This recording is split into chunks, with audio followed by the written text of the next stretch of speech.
Hello gamers, and today I'm going to be talking about Star Fox Zero. But before I start reviewing this game, I need to give a little bit of a backstory. So back in the 90s, before Nintendo fanboys rewrote history, Nintendo was a company that made conventional game consoles that had hardware on the level of, if not better than the competition. There was the pre-rendered graphics that Nintendo used for games such as Donkey Kong Country. There was the Nintendo 64, and Nintendo actually bought the design from Silicon Graphics, a Unix workstation vendor who made some high-end 3D hardware, and they loved to brag about how good the graphics were going to be for the Nintendo 64, or Nintendo Ultra 64 as it was called when they were still developing it. But one of the most important things Nintendo did during that era was work with Argonaut Software to create a coprocessor for their video game that they co-developed with Nintendo, Star Fox, and eventually this CPU became a popular embedded design later on called the ARC processor, most notably being used in Intel's management engine, the coprocessor that exists inside your extreme gaming rig, or laptop, or ThinkPad. As for Star Fox, it was a smash hit as well, wowing the world with its 3D graphics on a Super Nintendo, something that many gamers thought was impossible. But that was the Nintendo of the past. Eventually, the Star Fox series was plagued with numerous setbacks and bad luck. Its original sequel was canned when it was complete, with Nintendo making excuses for years and years, only to finally bring it out in an attempt to get people to buy the SNES Classic. As the NES Classic still goes for several $100s on eBay, as nobody was able to buy one before they discontinued it. And you know what the best part is? Nintendo is like, they're let off the hook for not producing enough consoles because these Nintendo fans in their 1998 Saturns are screeching that the scalper in front of them in a BMW i8 bought a bunch of them and made good money reselling them while they're still working at Five Guys. Star Fox Adventures was only made because Miyamoto wanted his persona in an upcoming unrelated game called Dinosaur Planet. Star Fox Assault's arcade version was canned, and Star Fox Command was almost universally panned by gamers, and before Star Fox Zero, it was commonly seen as rock bottom for the series. But did I also mention that Star Fox also managed to gain probably the third worst fan base of any Nintendo title behind Smash Brothers and Pokemon? So how could Star Fox go any lower after having a severe string of bad luck and the third worst fan base of any Nintendo title? Simple. With the Wii and to a lesser extent the DS, Nintendo changed their focus on game console design. No longer was their focus on competitive hardware and conventional consoles, instead it was on gimmicks with cheap hardware that could be sold for big profit. The Wii was the first to do this, and it was a smashing success, but there were issues. It's weak and the attach rate was poor, with gamers only really buying first-party Nintendo games and games like Wii Sports and Wii Play and Wii Sports Resort and that kind of game. That's what people were buying with the Nintendo Wii. And, but you know what? It was the first system that Nintendo made where graphics don't matter became a catchphrase among defenders online, and graphics became a common insult by hardcore Nintendo defenders. The Wii U tried to replicate the Wii's success with a tablet controller, since tablets were the new hot thing in tech after Steve Jobs came on stage and said, "Here's the iPad, please buy it." And then Android tablets followed the iPad as well in the same formula. But instead, the Wii U ended up being a massive failure. It was underpowered, and game developers, including Nintendo themselves, just didn't know how to use it. Many of the better games used the Wii U's gimmick for off-TV play or as an auxiliary screen, kind of like the Dreamcast VMU, just for displaying data, maps, and that. But just like the Wii, there were a few games that tried to push this gimmick as far as it would go, and one such game is Star Fox Zero.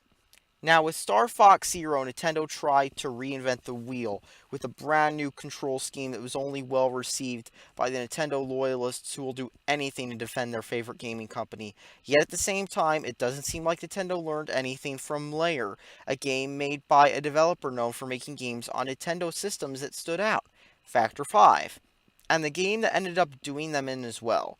See, controls can make or break a game, and while Layer was praised for many things, it ended up doing horribly in review scores due to the fact that it used the PlayStation 3's 6-axis tilt function to control the game, and it simply did not work.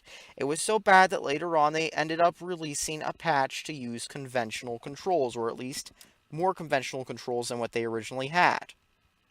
So how bad are the controls in Star Fox Zero? Well, the first time you start the game, you get a tutorial you can't skip to try to make you struggle with the controls, or in the words of a hardcore Nintendo fanboy, get used to controls. It takes a few minutes to get past this tutorial, and in that time you spend struggling with these god-forsaken controls. You could have already cleared the first stage in Star Fox, killed the boss, and be done with that already. When you're finally done with the controls of Star Fox Zero, you can finally start playing the game. When you start the game, you get some story about something about a war in the Lilat system. Who gives a shit? See, that was my favorite part about Star Fox on the Super Nintendo. That storyline that popped up when you started the game that lasted several minutes. Of course, minutes that could have been spent shooting asteroids in first-person view, because by the time you already played through the original Star Fox and killed the first level, you'd be on the second level where you're in space killing asteroids and stuff. So let's talk about the controls themselves in Star Fox Zero. See, Star Fox Zero is developed by Platinum Games, which is something that one would think would be good. Except there's a difference between Platinum Games making, say, Nier Automata, and Platinum Games making a game with a contract from Nintendo.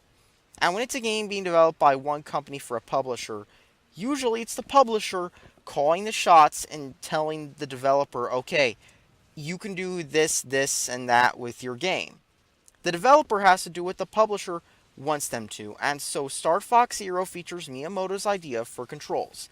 See, here's how it works. Aiming is imprecise as fuck. That's designed to be done with motion controls while looking at two screens at once, displaying the same thing. Now, motion aiming did not work on the Wii that well, and it works even less on the Wii U with this game in particular. Star Fox Zero does have buttons for most actions, but the buttons and analog controls feel a bit off. And it's frustrating because you're trying to do a barrel roll, you're trying to spin around and stuff that was a button or two on the older versions is a pain in the on the Wii U version. It's bullshit. It really is. It really is bullshit. And it's courtesy of Nintendo having no idea what they're doing. Even if you tap on the gamepad to use analog aiming, one, it is ridiculously imprecise. Two, it still uses motion when you push the trigger button down. And three, the in-game characters will tell you, did you try using the new motion controls? You should be using our way of controlling. We're Nintendo, we know it's best. Now you gotta use our motion controls. We make video games, I think. We make video games. Please use our controls. Please, please, please. The game pretty much forces you to use both screens at once, and it'll do it in a way about as underhanded as Nintendo's legal team or their supply chain. See, the television will switch to an ultra cinematic view where you'll be like, oh yeah, here's the camera, it's over here, it's nowhere near your ship, but you see that, look at this epic battle and it's on the top screen. And then on the bottom screen, you'll see the game only there. That's where you'll see the aiming. That's where you'll see what the fuck is going on. It is one of the worst cameras I've seen in a video game. And I know that, like, some of these rail shooters seem to struggle when they have free-flying modes. But because of this game's controls, they really make the game unplayable. It's not just struggling anymore. It's truly unplayable stuff. Because you look at the bottom screen, and you'll see a cockpit view, and aiming will be more sensitive than it is on the top screen, and they'll want you to use the motion controls, and you'll have to fiddle around with Nintendo's confusing camera angles looking on two screens, and you'll get lost if you only look at one screen because of this cinematic bullshit going on the top screen. And this is to be, in Nintendo's words, more precise because and more accurate, even though you're fiddling around because the sensitivity is all fucked with both screens and whatnot. It's a pain in the. Oh right, they won't fix aiming on the top screen because they want you to play the game their way, even though the aiming with the analog stick usually would work. But in this game, somehow it's imprecise as because Nintendo said so. And they want you to play the game their way, the way Nintendo wants you to play it, even if you feel like you're smashing your expensive Wii U gamepad on your head by playing this piece of shit. And to make matters worse, Nintendo's gimmicky control scheme that was probably designed while they were on some good shit means that this game does not support off-TV play.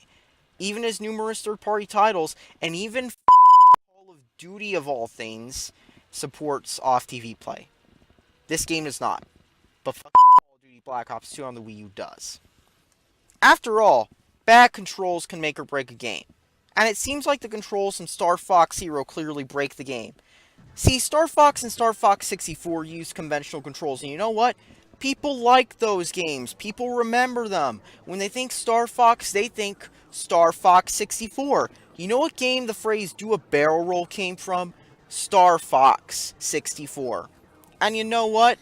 Tacking in the do a barrel roll phrase during one of the missions and having like character talking icons that have the same puppet look of the N64 version instead of, say, the 3D models in Star Fox Assault does not make the game instantly as good as Star Fox 64. It's just nostalgia pandering. Because guess what? People still talk about Star Fox and Star Fox 64 years later because they were playable games that showed off Nintendo's new graphical prowess. And the thing with Nintendo is they're not trying to target hardcore gamers. They're trying to target kids and casual gamers. After all, the Wii was a smashing success because it was a console-based precursor to mobile games. It had these easy games that even grannies could pick up and play, and it had lots of inoffensive games for daycare centers to buy and stuff. That's the thing. It was not like complicated. I mean, I'm not trying to play Steel Battalion with its 40-button controller, nor am I trying to LARP as an airline pilot with Flight Simulator X on the PC. I'm just trying to play an arcade-style rail shooter. The shit that the older Star Foxes got right. It shouldn't need to be this complicated, over-the-top, convoluted bullshit. Nintendo looked at Star Fox and decided it had to be over-the-top, convoluted bullshit nobody wants to play. And the hardcore Nintendo loyalists who believe that Nintendo can do no wrong defended it, saying, oh, you just need to get used to it. It's a good game. And those freaking IGN Polygon reviewers don't get that Star Fox Zero is a perfect game. It says Nintendo on it. It's got my fucking waifu Falco in it. I want to beat off the fucking Fox and Falco and on fucking DeviantArt and Please, this is a good game. It's a freaking good game. That's pretty much what it is. So, what about the graphics in Star Fox Zero? As after all, that's what defined older entries in the series. Well, the game does run at 60 frames a second, and that's about it. And it doesn't even run at the best frame rate, as there are many times where the frame rate will dip in Star Fox Zero. The graphics in Star Fox Zero have the same quality and aesthetic as a Sega Naomi or Dreamcast game from the 90s, but instead of feeling like they're high budget and pushing the hardware of the system, they feel like a cheap Wii game, if you know what I mean, with mediocre textures and iffy color direction. I mean, it kind of looks like Phantasy Star Universe, if you know what I mean. Textures and the aesthetic just feel dated and kind of off a little bit. If you, it seems like that. That's what it seems like they feel like.